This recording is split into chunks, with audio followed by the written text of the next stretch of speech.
Muito boa noite, ouvintes do Junta Médica. Nesta segunda-feira, 26 de junho, tá calor, tá quente. Eu acho que teve 27 graus hoje. Semana passada, chuva, frio. Hoje, 27 graus. Haja saúde!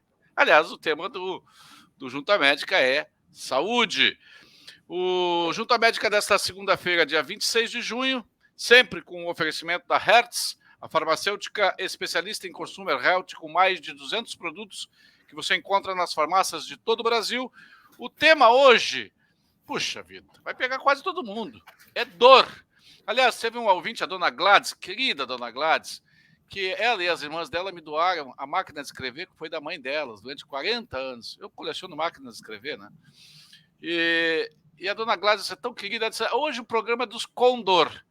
Condor é aquela ave, né, que tem uma envergadura enorme. Hoje eles vão parar de voar um instante e vão pousar para ouvir o Junta Médica. Porque, olha, depois de uma certa idade, depois dos 30 anos, tu acordas sem nenhuma dor.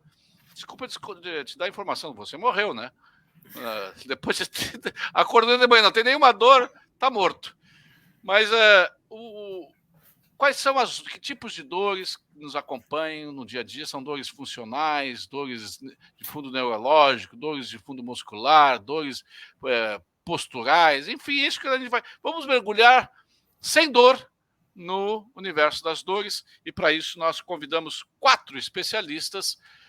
A primeira vez que o Junta Médica tem 4 especialistas, porque, na verdade, até veio bem a calhar, porque são tantas as dores, são tantas as intercorrências que nós sofremos no dia a dia, das mais variadas, então é bem interessante. Nós temos aqui conosco a Flávia Martinez. Eu vou botar uma outra aqui e eu vou puxar cada um de vocês. Temos a Flávia Martinez. A Flávia Martinez é fisioterapeuta e professora de educação física pela URGS, graduada há 34 anos. Naquela época aceitavam criança na universidade. Mestre em Ciências do Movimento Humano, doutora em Neurociência, professora associada da URGS, sócia proprietária da Clínica Aquáticos, Saúde e Movimento, aqui em Porto Alegre. Temos o Guilherme Naujorks, de origem, esse Naujorks é polonês.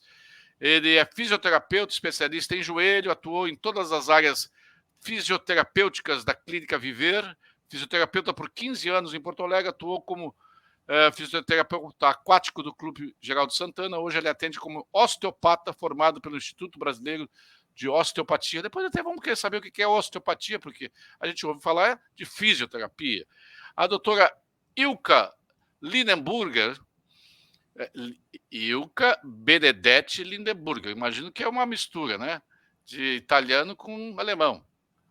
Ela é médica reumatologista com atuação na área de dor pela Associação Médica Brasileira e mestre em pesquisa clínica do Hospital de Clínica de Porto Alegre. Possui diploma europeu em medicina da dor, MBA em gestão da saúde pela Fundação Getúlio Vargas e título de especialista em clínica médica pela SBCM, que vem a ser Sociedade Brasileira de Clínica Médica, imagina. E além de pós-graduação em tratamento da dor e medicina paliativa pelo Hospital Moinhos de Vento. O doutor João Riso, anestesiologista, quase que eu fico anestesiado, João, com área de atuação em dor, pós-graduado em dor crônica e medicina paliativa pela URGS, coordenador do projeto Educador, que depois ele vai nos contar o que seja. Nas horas vagas, ele toca trompete. O homem gosta de jazz, tem bom gosto musical, blues e jazz. Vamos começar com o Riso. O Riso é anestesiologista, trabalha com anestesia. Vou começar contigo, João. O que é dor? Da onde ela vem e para onde ela vai? Boa noite. Boa noite a todos, boa noite, meus companheiros de debate, Júlio, os nossos espectadores, né? Que estão aqui para ouvir um pouquinho falar dessa famigerada dor. A dor é uma experiência física e emocional desagradável, associada a uma lesão real ou potencial, né? E é extremamente subjetiva. Se a gente for elencar, nós temos 2 tipos de dor. Nós temos a dor aguda, que é a dor fisiológica, sem a qual nós não viveríamos, né? É uma dor indispensável à vida. Ela é um alarme perfeito. Se nós fôssemos comparar com o alarme de uma casa, de um prédio, de um carro, né? Ela é o suprassumo dos alarmes já feitos, né? É inimitável. Um exemplo, doutor João Marcos. Um exemplo é o que tu tens, por exemplo, quando cai um cisco no olho, né? A visão é essencial, né? É um sentido que tem que ser preservado ao extremo. Qualquer ataque à nossa córnea é uma dor insuportável, porque tem que gerar esse tipo de reflexo. Já as dores musculares, elas têm que ser bastante persistentes para nos anular, né? Muitas vezes a gente não toma nem consciência das dores articulares e musculares no dia a dia, simplesmente mudamos de posição, automaticamente seguimos a vida.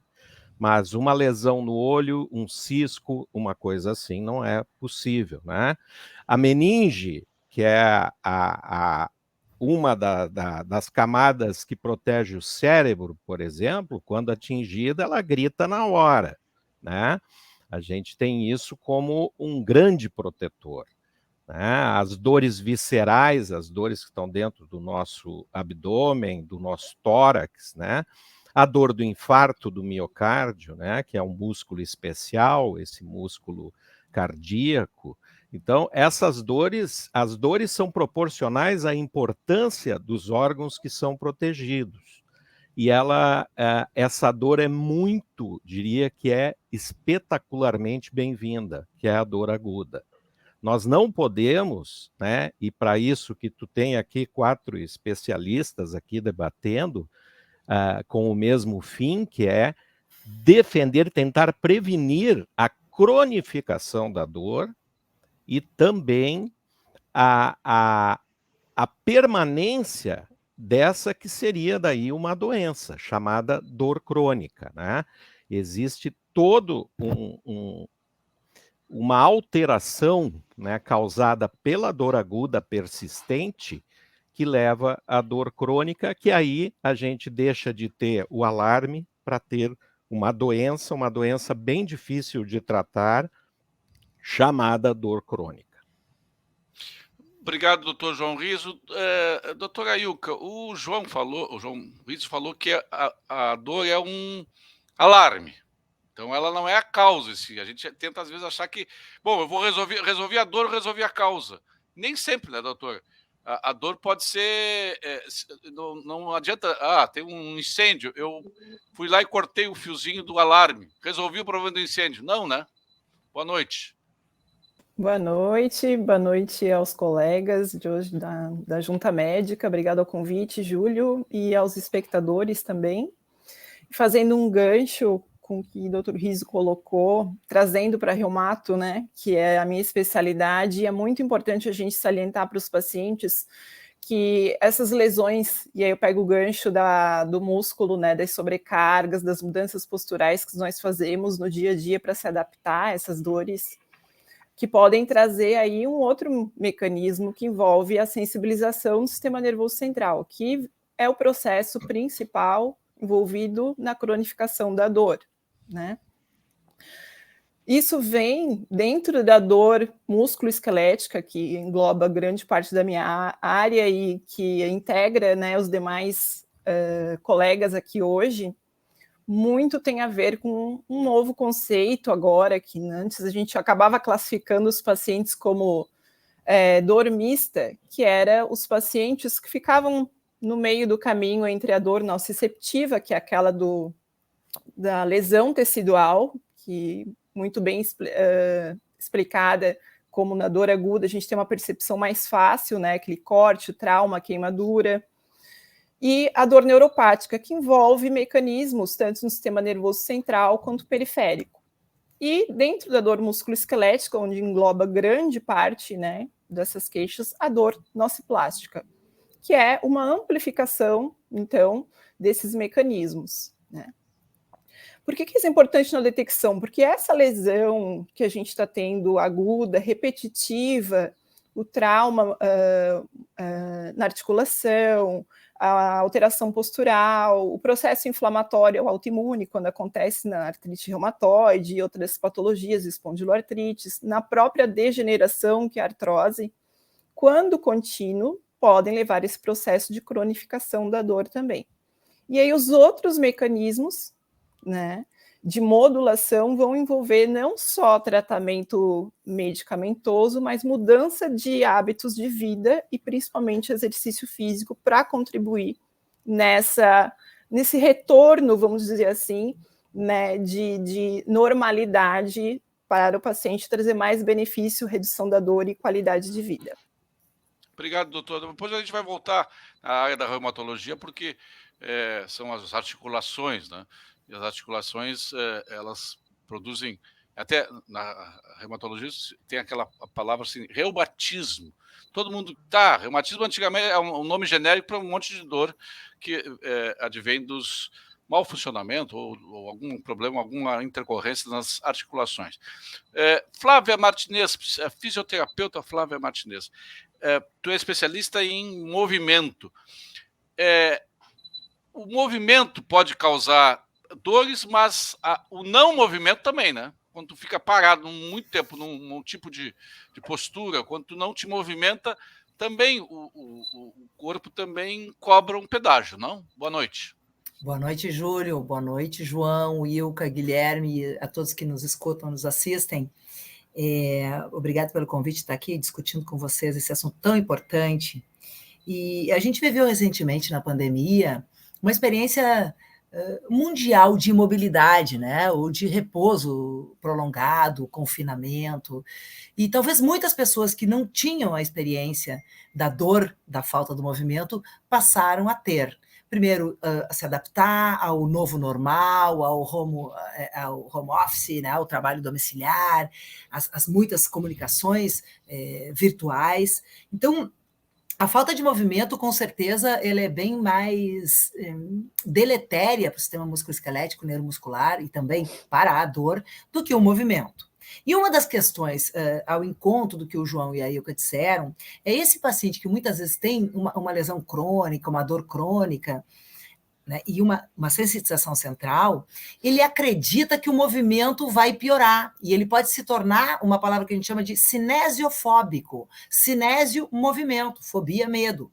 Então, a cinesiofobia, o medo do movimento, a hipervigilância, o testar a dor, são diferentes atitudes, né? Tanto o que testa a dor, quanto o que evita fazer tudo porque acha que vai doer, acabam sendo muito negativos para o manejo dessa dor. Então, é muito importante que o profissional que vá atuar com esse paciente, ele conheça a gênese da dor, o tipo de dor, o que está provocando, o quanto há de sensitização central para manejar esse paciente, para ajudá-lo na analgesia e com medidas não farmacológicas, que a gente vai destacar várias técnicas de fisioterapia, osteopatia, como o Guilherme vai falar, e o exercício, que é o grande libertador, né? O exercício bem feito, o controle do movimento, o conhecimento do seu corpo, o manejo desse corpo e a consciência desse corpo vai ajudar muito as pessoas que têm essa dor crônica e medo de se movimentar por conta da dor. Então, assim, o excesso de movimento, a lesão pode provocar dor, mas realmente a falta de movimento parece ser muito mais negativa para o manejo da dor. Obrigado, Flávia. O Guilherme Naujork, nós vivemos uma época dos devices. Não tem quem não esteja, não passe uma boa parte do seu dia envolvido com celular, com notebook, computador, o iPad, enfim, com alguma tela. Isso nos conduziu a um tipo de postura que nós não tínhamos antes. A postura antes era mais erecta, agora nós nos vivemos mais curvados, ou usamos demasiadamente alguns músculos dos braços. Também, a boa parte das dores são de origem postural, eu imagino. Isso se resolve só com a mudança de postura ou tem que como é que é? Desobstruir os canais aí por onde passam as informações para o cérebro? Boa noite. Bom, primeiramente, boa noite, Júlio, boa noite, Ilka, João, Flávia, boa noite a todos que estão nos assistindo aqui. Primeiramente, eu gostaria de agradecer o convite de estar aqui e principalmente a oportunidade de poder falar sobre a osteopatia, né, que é uma profissão reconhecida e chancelada pela Organização Mundial da Saúde no mundo inteiro, onde dá os seus passos lentos de crescimento aqui no Brasil, né, a ponto de as pessoas ainda de uma forma geral desconhecerem o que é osteopatia, ou de certa forma até mesmo colegas dentro de uma equipe multidisciplinar de saúde, onde muitos perguntam, tá, mas osteopatia tem a ver com o osso? Ou é a mesma coisa que quiropraxia, que são perguntas muito frequentes que chegam ao consultório, né? E nós poderíamos dizer que a osteopatia, ela é, na verdade, um tratamento diagnóstico e terapêutico das disfunções de mobilidade dos tecidos do corpo em geral. Ou seja, entendemos que toda e qualquer peça dentro dessa nossa engrenagem integrativa, através da anatomia, que é o nosso corpo, seja um músculo, seja uma víscera, seja uma articulação, seja um ligamento, seja um tendão, todos esses sistemas integrados têm uma forma, um comportamento mecânico, uma forma de se mexer mecanicamente. Entendemos dentro da osteopatia que quando há barreiras, há perdas dessa capacidade de funcionamento mecânico, o corpo passa a sofrer ou passa a receber uma grande dificuldade em se autorreparar sozinho perante o que sofre. Então, a gente entende que a osteopatia, dentro de uma equipe multidisciplinar de saúde, ela serve para olhar para o funcionamento tecidual, para o funcionamento mecânico. Então, a diferença Tu és fisioterapeuta e osteopata. Qual é a diferença entre as duas coisas? Perfeito. A gente poderia dizer que o fisioterapeuta ele é esse profissional apto a reabilitar lesões, a reabilitar cirurgias, a trabalhar na prevenção e na promoção de saúde. E o osteopata ele é esse profissional que ele atua dentro das perdas de funcionamento dos tecidos do corpo. Ou seja, não necessariamente o osteopata vai tratar uma lesão ou uma doença, mas ele entende que essas perdas de funcionamento, do qual nós classificamos como disfunções osteopáticas, elas podem contribuir no aparecimento da lesão e da doença ou na incapacidade de ela se autocurar. Então, respondendo à tua pergunta, Júlio, na verdade, do contrário, atualmente na ciência a gente não encontra um fator diretamente associado à postura com relação a doenças e à dor. A gente não consegue encontrar isso na literatura ainda, mas a gente consegue entender que essa perda do funcionamento dos tecidos, que é a área de atuação do osteopata, ela pode acontecer dentro desse modelo já aceito de saúde, que a gente chama de um modelo biopsicossocial, né, onde o paciente está inserido num contexto multifatorial, onde ele pode sofrer perdas da qualidade de funcionamento do corpo por situações traumáticas, cirúrgicas, sociais e até mesmo psicossomáticas dentro do ambiente que ele está inserido. Então, essa ideia de ver o paciente como um algo integrado dentro do seu contexto como um todo é uma forma do osteopata conseguir contribuir na melhora do funcionamento mecânico do corpo juntamente com os outros profissionais, né? Obrigado, Guilherme. João Riso, tu trabalha com anestesia, tu é anestesiologista. As pessoas que estão sofrendo com alguma dor, seja ela aguda, seja ela crônica, especialmente a crônica, o que ele mais quer é ser anestesiado, o que ele mais quer é passar aquela dor. Às vezes, ela pode passar com um medicamento comum, um medicamento off-label, tal, qualquer coisa que compre em qualquer farmácia, mas às vezes é necessário um tratamento mais demorado, né? Como trabalhar essa ansiedade pela anestesia, pelo fim da dor, para que o paciente tenha uma solução de longo prazo, para ele não vai ter toda vez aquela dor. Resolve agora, mas daqui a pouco está de novo. Como é que faz essa compatibilização? Na verdade, o paciente ele almeja uma analgesia, né? Não uma anestesia. A anestesia é a ausência total, né, de sensações. Isso aí é bom não almejar muito, né? Desculpa. bem feito pro tio Júlio. É só para situações bem Analgesia. específicas, né?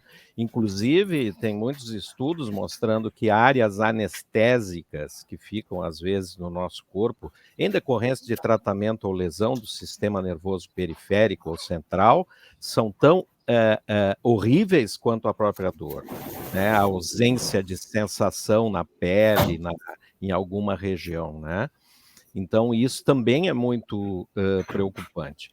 A analgesia, a gente tem ela, cara, em vários níveis. É como tu falaste, às vezes não precisa ser um medicamento, né, especificamente, mas a gente pode chegar ao ponto que não só medicamentos, mas medicamentos, intervenções minimamente invasivas, às vezes atos cirúrgicos voltados para controle da dor, e todas as medidas físicas possíveis, né, que se possam fazer, têm que ser empregadas para que aquele paciente tenha conforto, né?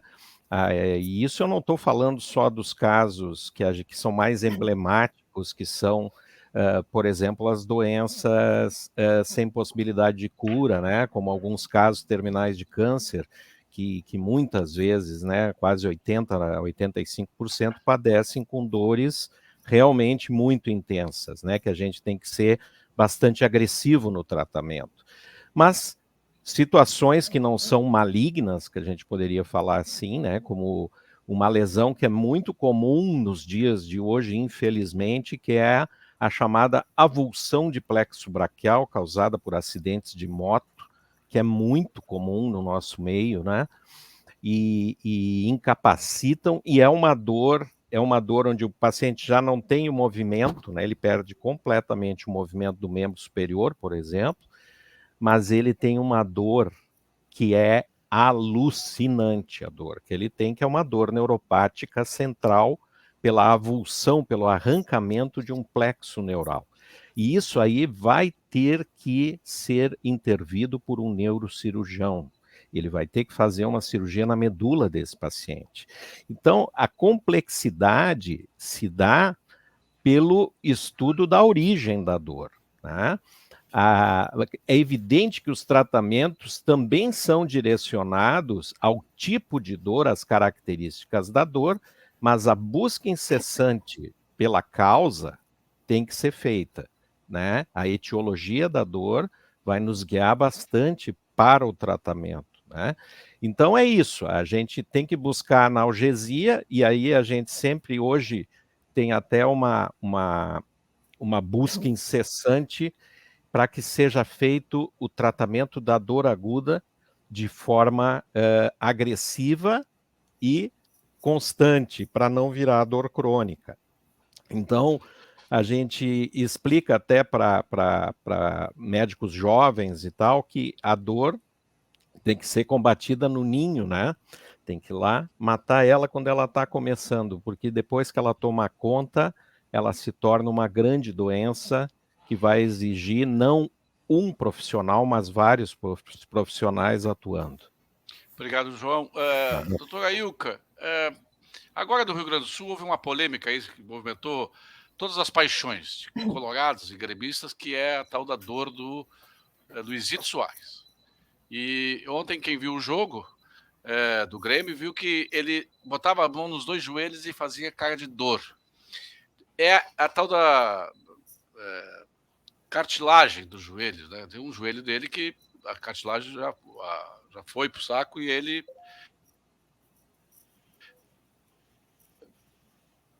travou. Isso pode levar à paralisia daquela dor, daquela perna, daquele membro, doutor? Oi?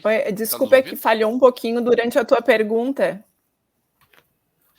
Esse tipo de dor que é forte no joelho é sinal de que há um comprometimento tão grande da articulação que ele pode levar, por exemplo, à paralisia da perna? A perda total do movimento da perna? Sim, eu não sei bem do caso, tá? Vou te confessar que eu não sou uma fanática de futebol, mas no geral vou falar das dores no joelho, né? A gente caracteriza algumas vezes lesões intraarticulares, elas podem levar sim a uma rigidez, tá? Quando a gente pode ter lesão ligamentar, estruturas de cartilagem. E quando a gente tem um desarranjo interno, essa articulação, sim, ela pode travar. A gente não consegue imobilizar esse joelho por uma defesa, tá? Se envolve lá a questão reflexa, não sei bem qual é o caso dele, tá? Mas a gente pode ter uma dor referida do joelho até a região do quadril, tá? No contrário também, quadril, a gente pode ter dor referida para a perna até quase a região do joelho, tá? Então, não necessariamente aquela lesão num local vai estar especificamente com dor só naquela região, tá? Então, pode ter sido esse o caso. Eu não acompanhei, tá? Eu não sei bem do caso para poder dar uma opinião maior, mas, em geral, isso pode acontecer, além de estruturas fora da articulação, tá? Que são lesões relacionadas aos ligamentos, né? Que estão se inserindo nessa região. Então, especialmente atletas, então, eles podem ter avulsão. O esforço que é feito durante uma partida de futebol, é claro que eles são muito bem treinados, mas a musculatura do quadríceps da coxa é muito envolvida, tá? Então a gente pode ter esses componentes também relacionados ao quadro, tá? Isso não só para atletas, tá? Isso a gente pode exportar esse tipo de dor do joelho para qualquer outro paciente com as queixas. Na diferenciação, se é dor intraarticular, extraarticular ou componente muscular, muitas vezes envolvendo dor miofacial na região, tá? E o diferencial, como tu falou, pode travar a perna e pode ter origem lá na coluna, pode ter quando a gente tem lesões radiculares, compressivas, né? E aí tem mais aí uma alteração em sensibilidade e testes que a gente faz de reflexo e força também correlacionados ao nível que a gente está esperando de achar de uma lesão. Obrigado, doutora Ilka.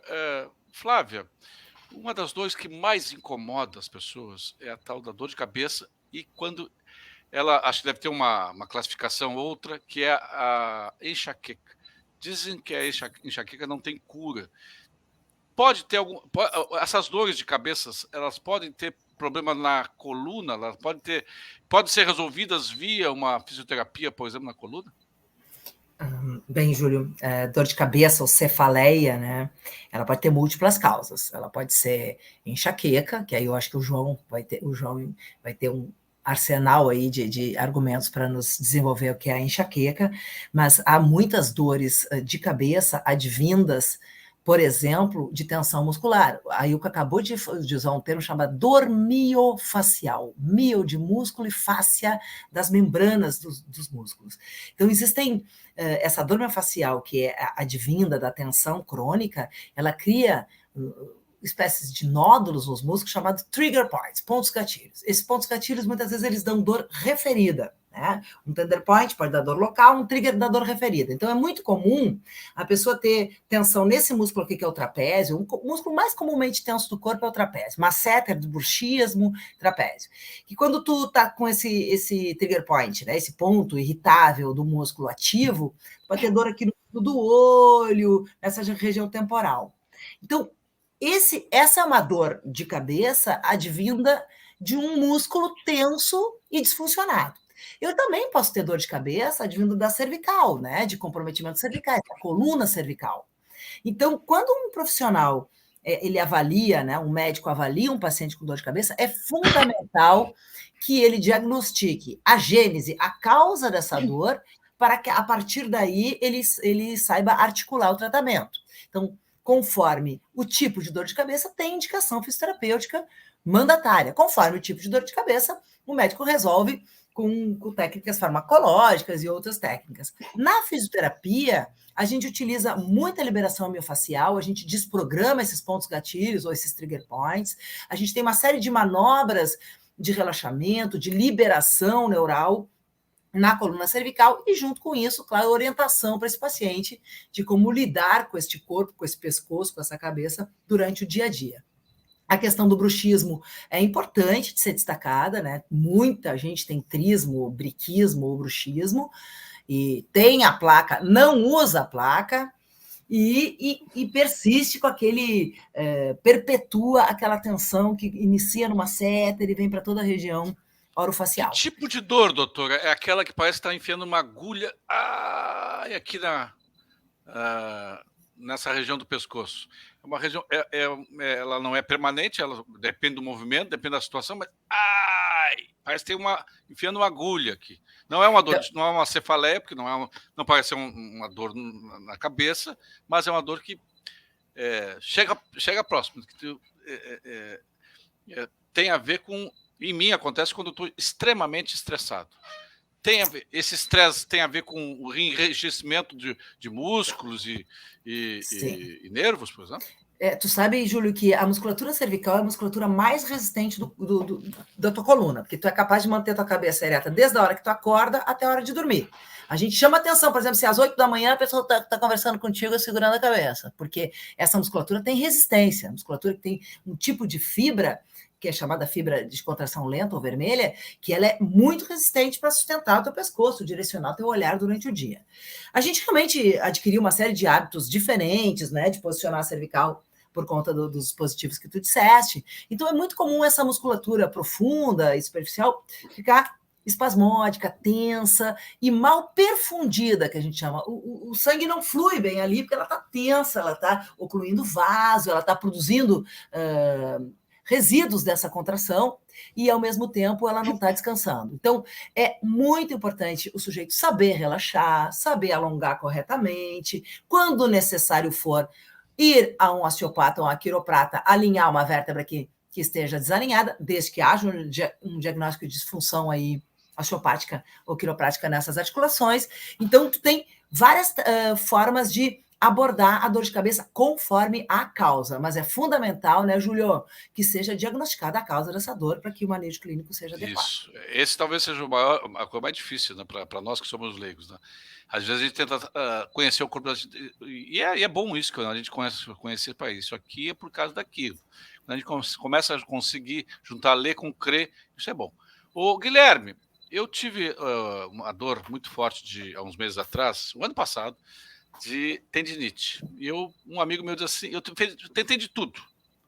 E um amigo meu, tudo não, mas tentar de tudo é um exagero, mas eu tentei muita coisa. E um amigo meu disse assim, tu tens que ir lá no Guilherme, o Guilherme vai resolver, ele é mágico. Eu vi que tu é um torturador, na verdade, né? Faz tortura chinesa. E tu diz assim, não, se tá doendo é porque eu tô resolvendo. Por que a parte que é manipulada e que dói muito é a parte que realmente, por exemplo, está obstruída das nossas ligações aí? É uma boa colocação, Júlio. Nem sempre, na verdade, as técnicas de tratamento osteopático elas são dolorosas ou desconfortáveis, né? Mas quando a gente pega um estado de disfunção crônica desses tecidos, onde há uma mudança não só do sistema vascular, plasmático, articular daquela região, é como se o tratamento visasse desconstruir uma impedância de funcionamento, muitas vezes até pelo tempo de toxicidade, pelo nível de inflamação contida naqueles tecidos que estão sofrendo, aquela percepção do organismo, aquela proposta de mudança, ela acaba sendo muitas vezes dolorosa, né?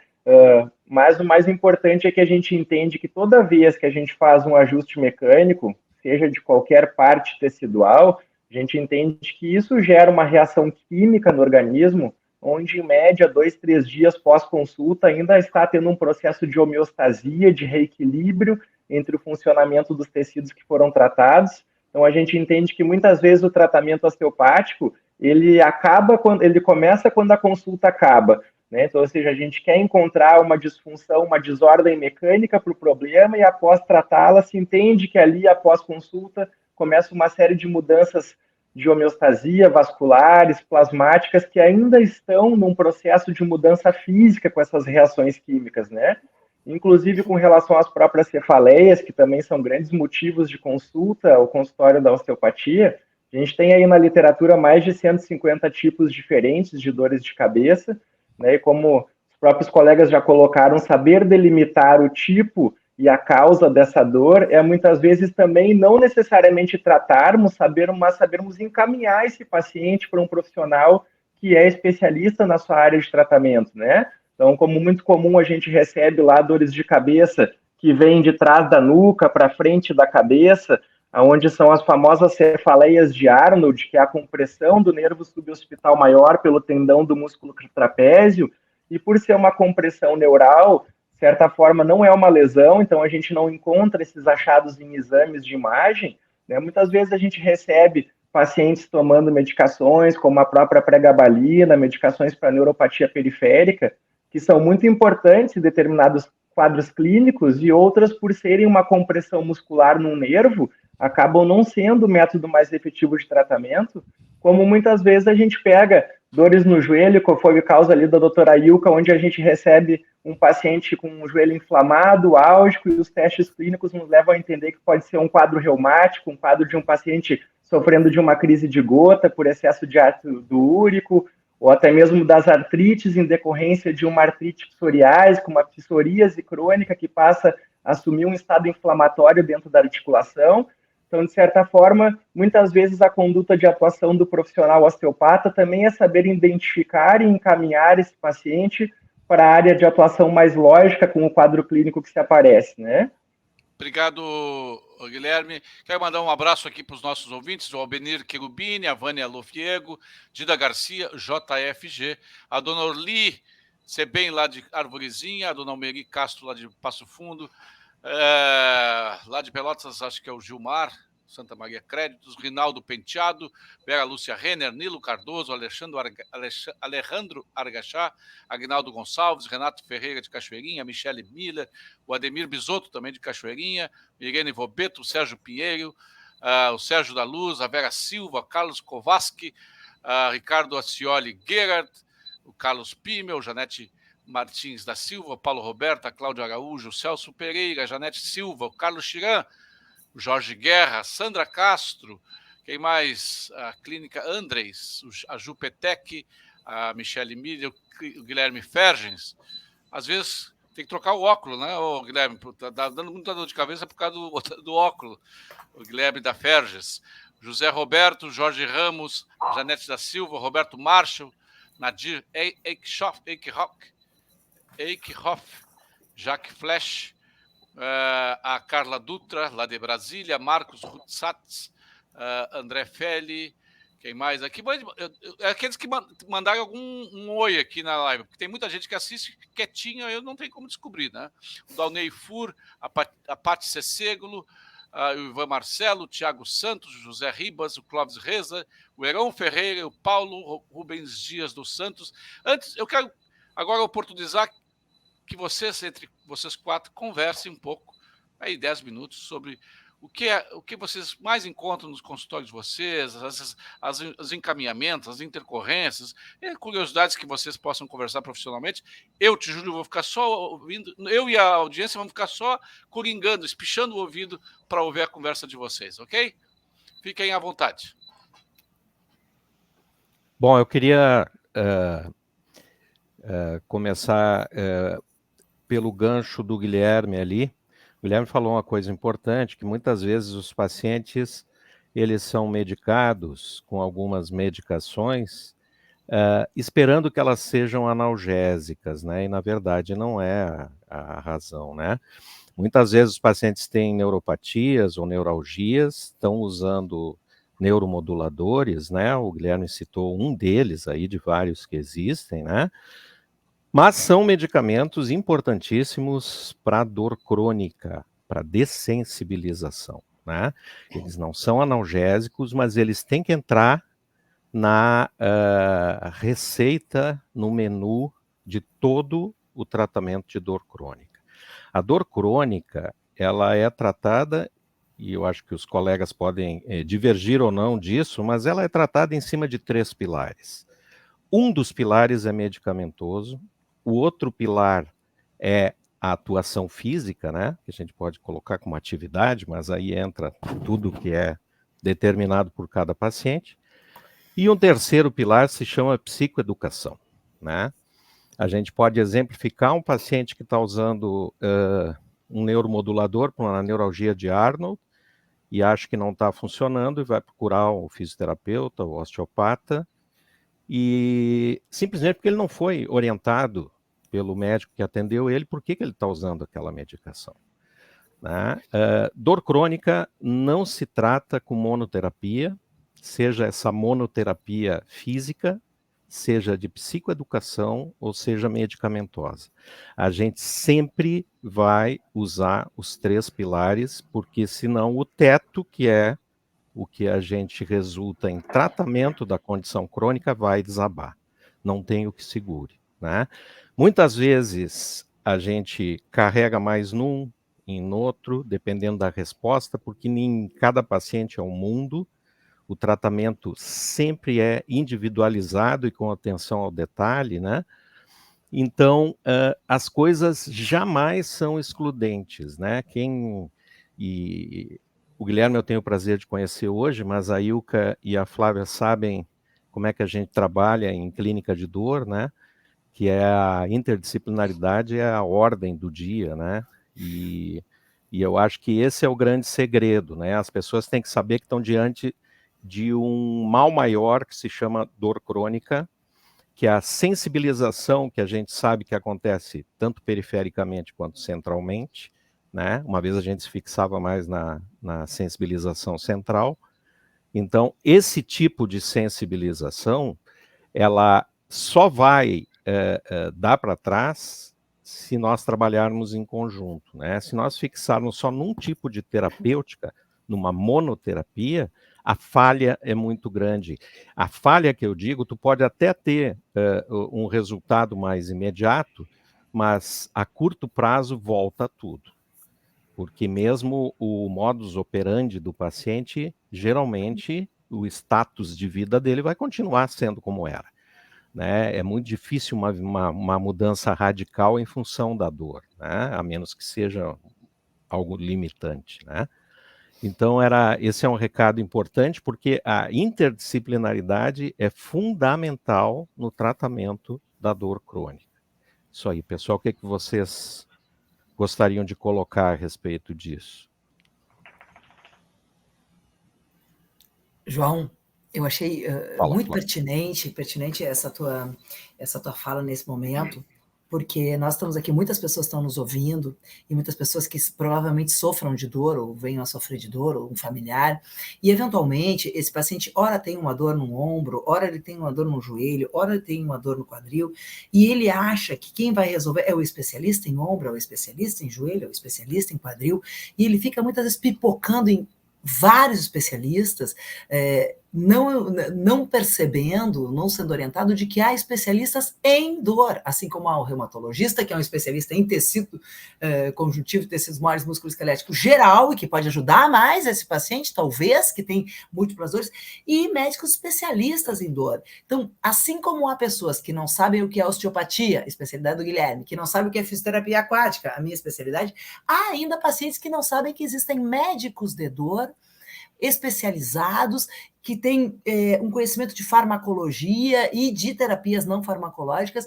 aprofundado sobre dor, independente de onde advém essa dor. Então, por isso, é importante que as pessoas saibam que dor é realmente uma entidade que deve ser tratada por equipe interdisciplinar e por pessoas especializadas em dor, porque o olhar para a dor hoje é muito diferente do que foi há 4 décadas atrás.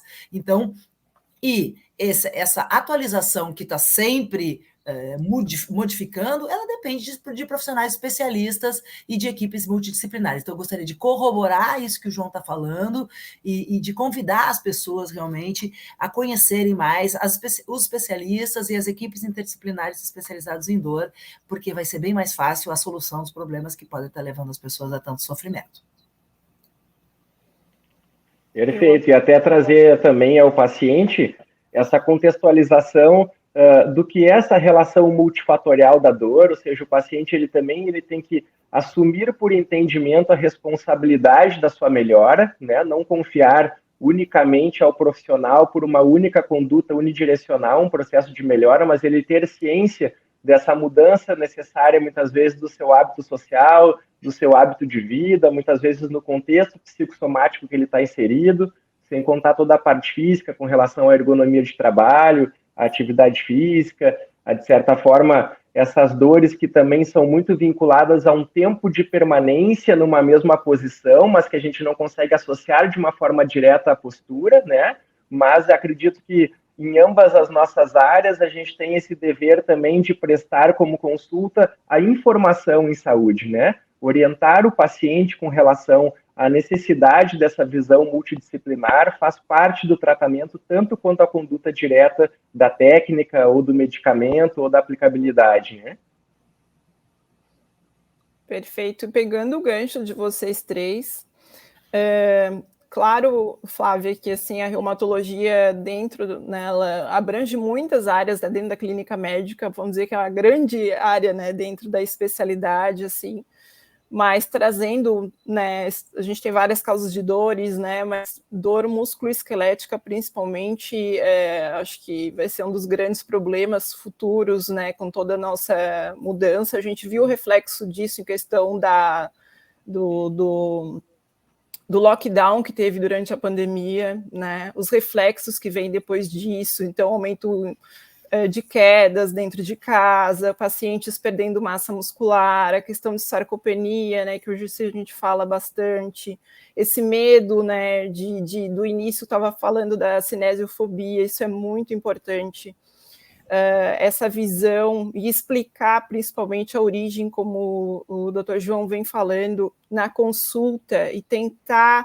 frear um pouquinho aquela peregrinação do paciente, né? Então, o especialista em dor, ele agrega informação para as demais equipes, né? E também ao paciente pegar aquele momento que o paciente está em consulta e tentar, da maneira mais simples possível, dentro da linguagem dele, trazer de onde está vindo a origem daquela dor dele, ou se ela não tem origem, se tem lá, não que não tem origem, né, a gente entender, né, trazer ele para o entendimento, da dor crônica e da sensibilização central, que a gente fala esse termo, mas é muito difícil, às vezes, para o paciente compreender que o sintoma dele está vindo lá de uma alteração no sistema nervoso e que grande parte, em benefício do tratamento dele, vai ter em relação à mudança dos hábitos de vida dele também.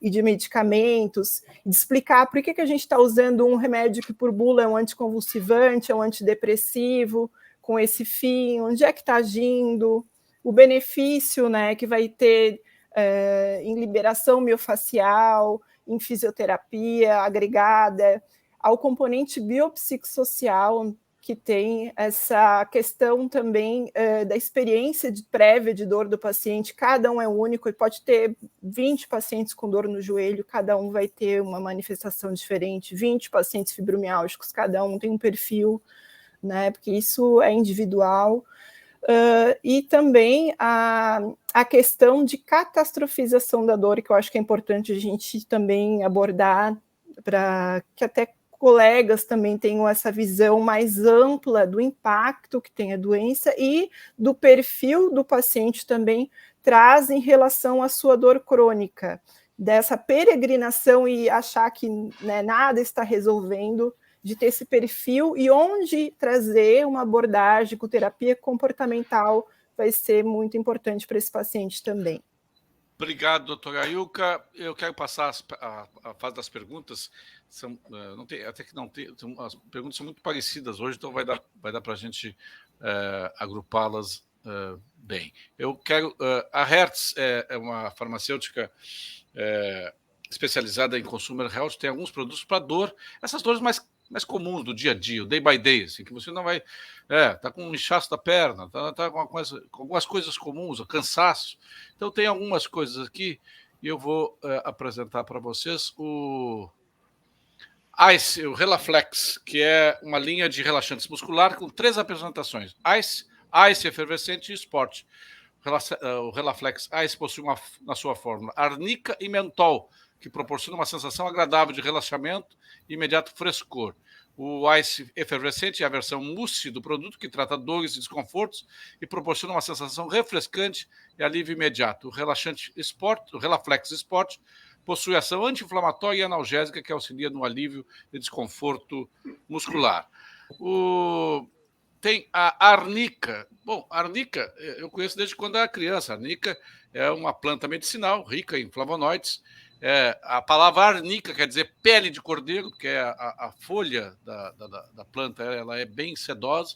A linha arnica possui produtos com propriedades analgésicas e anti-inflamatórias em 3 apresentações: loção, gel e creme. Sua ação melhora a circulação sanguínea, reduz dores musculares e nas articulações, além de promover a hidratação e tonificação da pele. E, por fim, o Sanilin é um medicamento destinado ao alívio rápido e temporário das dores e irritações da boca e garganta provocado por inflamações, resfriados, procedimentos odontológicos e pequenas cirurgias.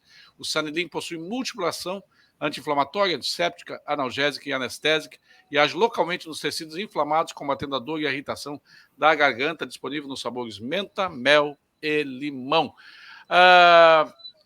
Aqui conosco também a Simone Comaceto, a T-Flor, o Ari Alcântara, o João Paulo Fontoura, Valdir Abreu, Maurílio Oi, o Eldo Milani, a Márcia Ribeiro. A pergunta aqui, ó, a Michele Miller. Como identificar... E aí, Michele, que pergunta. Como identificar ou diferenciar a dor abdominal causada por sequela de herpes zoster? Não sei se tem alguém habilitado em herpes zoster? Não, Bom, sim. teríamos que ver aí um pouquinho mais específico como identificar dor abdominal causada por herpes zoster. Por sequela de herpes zoster. A sequela da herpes zoster, a mais comum, é a neuralgia pós-herpética. Se tem uma dor no abdômen, ela tem que ser uma dor superficial de pele, ter sinais ou sintomas que a gente chama positivo ou negativo, de sensibilidade que não ultrapassem a linha média, né? Não ultrapassem o meio do abdômen, é só de um lado. Pode haver um sinal que às vezes é confundido com um inchaço, uma coisa assim, mas é uma atonia muscular que acontece por causa da lesão neural daqueles dermatômeros. Então parece que aquele lado é maior do que o outro lado.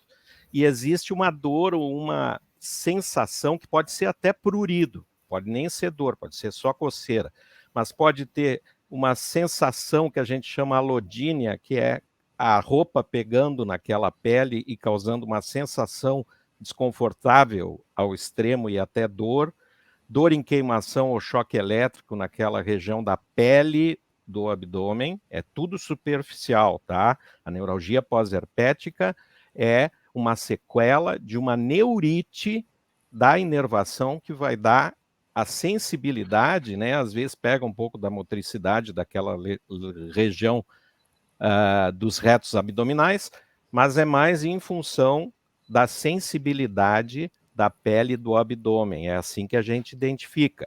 Geralmente, também, para colaborar com isso, nós temos algumas lesões na pele, que são cicatrizes, manchas que ficam da lesão inicial causada pelo vírus da herpes zoster, que é o vírus da varicela que está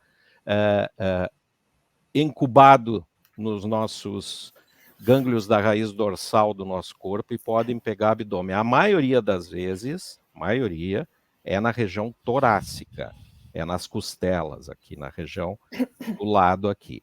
Mas pode acontecer no abdômen, sim, pode acontecer onde tem raiz nervosa, pode se manifestar o tal do herpes zoster e evoluir, infelizmente, para uma neuralgia pós-herpética. Tem 2 perguntas aqui que é para o João, vou aproveitar que tu estás aí na tela, João. Puder dar um pouquinho mais de rapidez aqui, porque nós já estamos encaminhando para o final. O Andréa Feli pergunta assim, pergunta ao João, a toxina botulínica é uma alternativa para o tratamento de dor musculoesqueléticas persistentes? Se sim, quando é a alternativa? Sim, pode ser. Ela não é a primeira escolha, mas alguns trigger points mais resistentes podem ser tratados, a gente já tem literatura sobre isso, podem ser tratados com toxina botulínica. A outra pergunta aqui da T-Flor, minha filha tem enxaqueca terrível. Ela pergunta qual o conselho. Conselho é procurar conselho para todos os médicos. Um conselho é procurar a maioria das vezes um neurologista, um neuropediatra, não sei a idade que ela tem, tá? Que trabalhe com cefaleia ou um clínico de dor que trabalhe, eu também, aí depende da idade, né? Eu, por exemplo, só trabalho com adultos, né? que são especialistas nesse tipo de dor, de enxaqueca, e tem hoje vários tratamentos que podem ser indicados para cada paciente. Obrigado. Flávio, acho que talvez essa aqui tu possa responder. Na minha bursite fiz aplicação de cortisona, mesmo tendo pavor de injeção e nada resolveu. Bursite, ela necessariamente o tratamento é medicamentoso ou pode ser fisioterápico? Bursite é uma bolsa que se interpõe entre tecidos de muito atrito, né? Então, geralmente, se o paciente tem uma bursite, a Ilka pode me ajudar a ficar à vontade, se o paciente tem uma bursite, a gente tem que compreender assim, se há um estresse mecânico ali, se há uma fragilização dos tecidos por uma questão radicular da coluna, e aí aquele tecido está fragilizado por conta de uma radiculopatia, ou se há um estresse mecânico naquela região. Então, por exemplo, a bursite trocantérica é uma bursite chata de tratar, que às vezes persiste e tudo mais, e pode ser que a opção seja, ao invés do tratamento conservador, fazer uma infiltração ou até uma bursectomia, extirpar aquela bursa. Mas, em geral, uma das coisas importantes é identificar se há uma disfunção no movimento, na forma que a pessoa caminha, ou se ela estressou, por exemplo, uma bursite de ombro, se ela está fazendo um estresse porque está usando mal a escápula e elevando demais e aumentando o impacto. Então, a gente avalia biomecanicamente esse paciente, a forma como ele caminha, como ele se movimenta de acordo com a região da bursa inflamada, e a gente vê se há uma disfunção do movimento passível de ser corrigida com exercícios. E a gente também usa recursos como ultrassom, laser terapia, e o médico infiltra com algum produto quando é necessário. Tu recebe muito paciente vindo de academias de musculação? Muitos. Eu brinquei outro dia aqui, que eu disse aqui, o pessoal gostou, que eu acho que esse negócio de crossfit é coisa do demônio, né? O cara pega um pneu de trator e começa... Puxa vida, parece que tem algumas coisas que pode passar do limite, não te parece? Júlio, olha só, pessoal que está ouvindo. É muito importante, antes da pessoa eleger uma atividade física, ela saber se ela tem um preparo necessário para começar essa atividade física. Porque às vezes a pessoa está tão sedentária e tão afastada de atividade física que ela tem que começar paulatinamente, devagar. Então, por exemplo, não é de um dia para o outro que tu te torna um corredor, não é de um dia para o outro que tu te torna um halterofilista. Então, esse corpo precisa se adaptar lentamente a um programa de exercícios. Então, quem vai prescrever o programa de exercícios deve ter algum tipo de avaliação. Então, é necessário que a pessoa, antes de ingressar numa atividade física, seja avaliada para ver se aquele corpo está pronto para a demanda que aquela atividade vai trazer. Obrigado. Doutora Ilka, o Eldo Milani pergunta o seguinte: a dor causada pela fibromialgia é insuportável, deslocando-se por várias partes do corpo. O que pode ser indicado para aliviar? Bom, o principal indicação ainda são mudança dos hábitos de vida, atividade física, e quando as crises vêm frequentes, o auxílio naqueles 3 pilares que o Dr. João vinha falando, do uso de medicamentos para modular a dor, tá?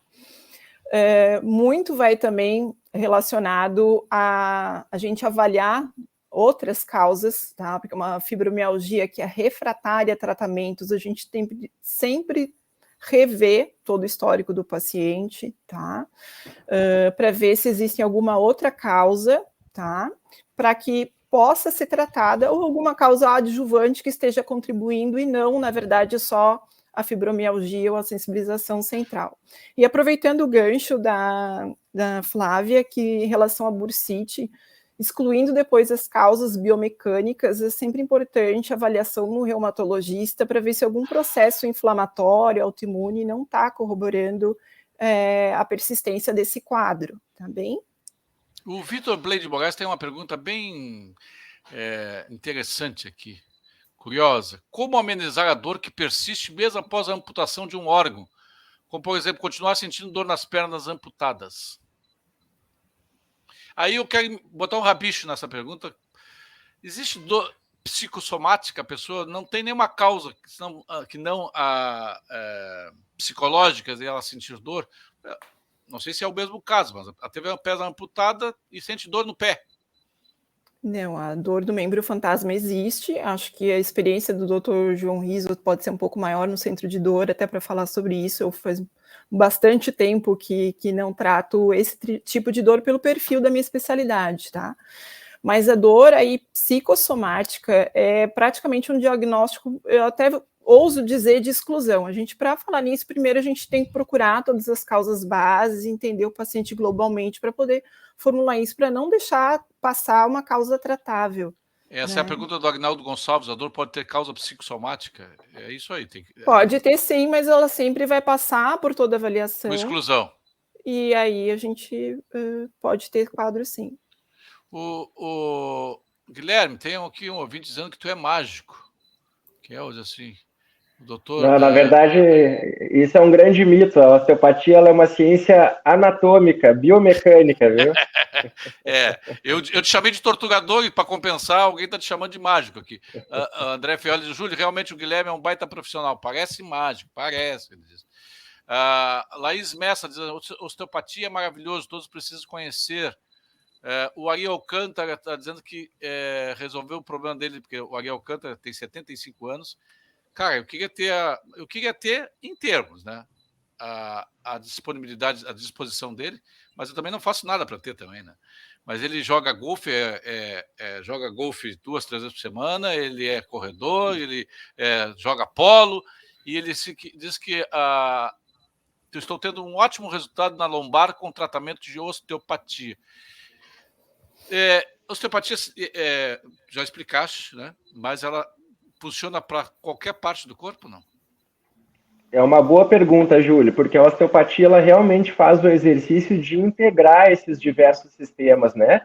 Sistema musculoesquelético, sistema neuroendócrino, sistema circulatório, sistema visceral. Ou seja, a gente entende que o osteopata ele é um agregador da mecânica de funcionamento, não só mecânica, mas fisiológica, de todas essas camadas e tecidos, a ponto de achar um raciocínio clínico que justifique a queixa do paciente, onde não necessariamente é dor ou uma limitação, mas também uma incapacidade comportamental, né? Quando a gente fala aí, ou como perguntaste antes, nas lesões ou nas dores psicossomáticas, né? A gente sabe que isso hoje, através da anatomia, tem uma relação muito grande com o nervo vago, que é esse nervo que sai do crânio por trás de um orifício atrás da orelha, que a gente chama de forame jugular, por ser um par, sai um de cada lado, e esse nervo ele corre por dentro do pescoço, junto com a bainha carotídea, junto com as carótidas, e esse nervo ele inerva quase todo o nosso sistema visceral, coração, esôfago, estômago, intestinos,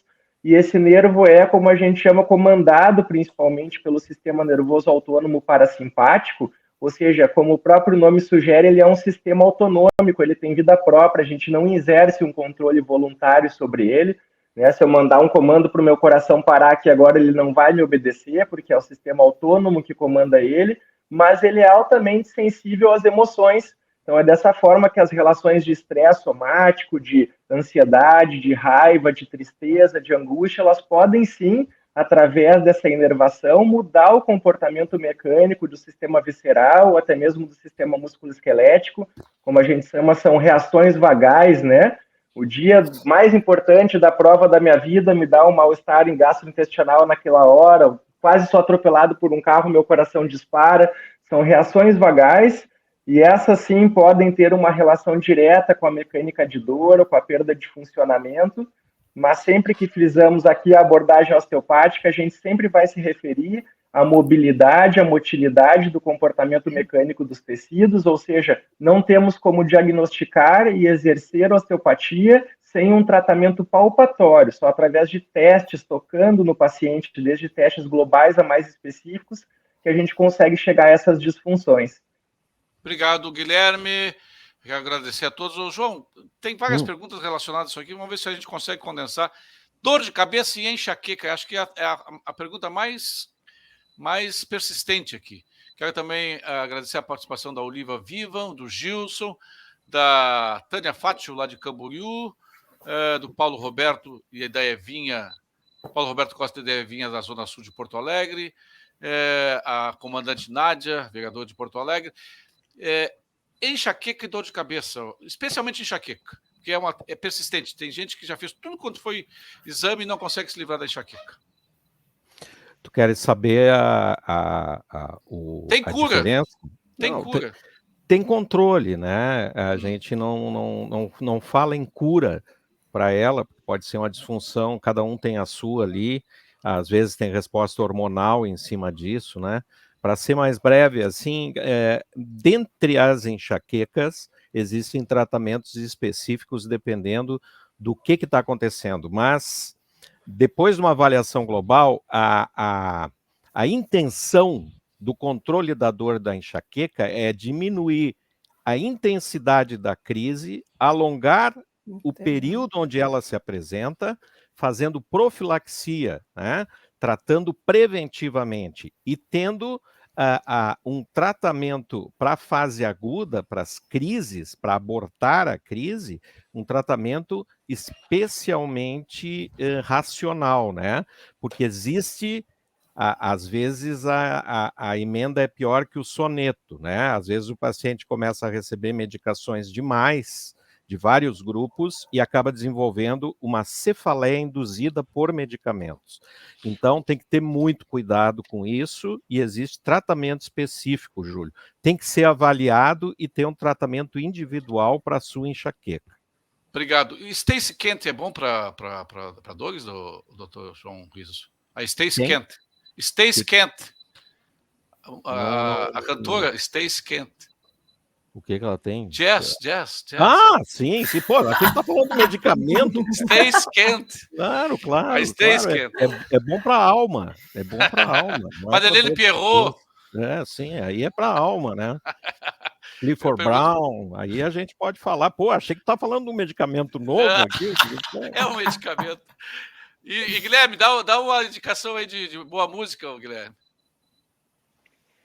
Olha, eu sou um cara muito abrasileirado dentro da música, viu? Eu fico com uma MPB aí mais simplória entre aspas, 2 mestres, né? Caetano e Gil, para mim já seria de bom tamanho. Aí, a Flávia curte música, Flávia? Pink Floyd. É betaleira. Se tu botar um Pink Floyd, a gente não para de ouvir. Eu adoro música, sou muito eclética, mas sou fã do Pink Floyd. Se bater muito com aquele martelo no muro, vai ficar com dor na... Não, Pink Floyd tem várias músicas conforme a fase da vida da gente. Eu também sou fã. E colocaria um U2 e Coldplay aí. Olha só. O U2 é muito Qualquer época da vida da gente tem uma música deles. Eu prefiro The Boss, Bruce Springsteen.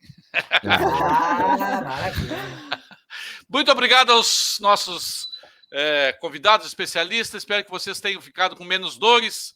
E se tiver que ter alguma dor, que seja de dor de cotovelo, de tanto... ou dor nas articulações de tanto rir, né? Sejam demasiadamente felizes. A semana recém está iniciando. Easy. Keep calm. Um beijo do tio Júlio. Tchau. Obrigado.